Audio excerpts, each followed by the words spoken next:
bossing, magandang araw sa lahat. Repeater buyer natin from Ilocos. So every season kumukuha po sila sa atin ng mga battle stag.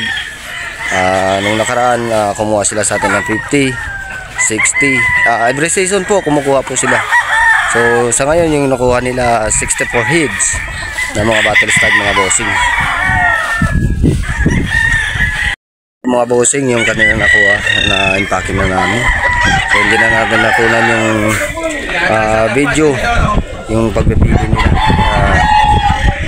kasi kulang tayo sa tao at kailangan natin i-assess sila. So yan po mga bossing yung mga bago kong kasamaan dito sa loob ng farm ni Gus Martin Escolin. Ito sila mga bossing.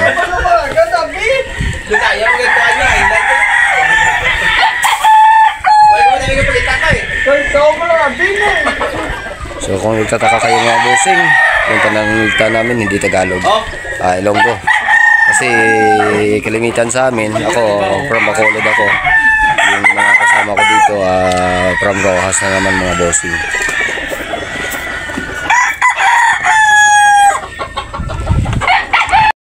Yan ang mga bossing, katulad nito, 64 heads yung nakuha nila, hindi na natin kayang isa-isahin.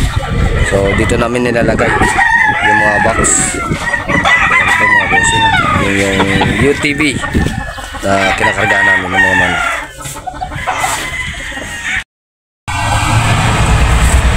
So yun po mga sir, yung kanina mga manok na nakuha dito nila kinakarga. Hanay kasi ay kami mo muna kain hindi ta nga ito na ilak mo lang. Iligaw mo minsan. So yun po yung ating kaibigan mga bossing. Basta hindi ko naintindihan yung lang sinasabi. sa Manila ta ay kantip. Hindi may sabi ay kay ilak mo ta. Manay haan, asin sa mo manay nata puang, asin sa mo kami plaster mo.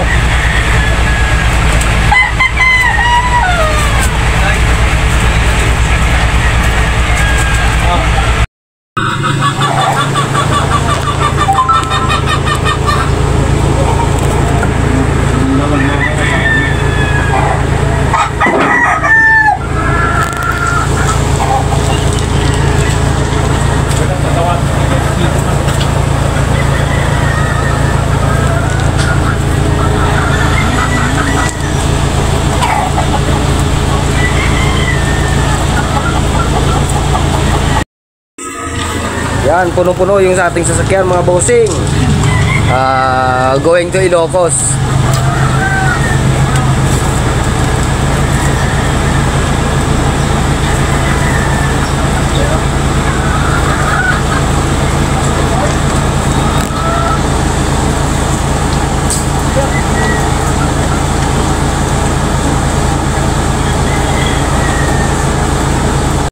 Hanggang dyan na lang po ang ating video mga bossing. At maraming salamat po sa patuloy niyong suporta sa aking munting YouTube channel. At God bless po sa lahat. And more wins to come sa ating lahat mga bossing. GCJF Game Farm Batangas, guwapo't magaling.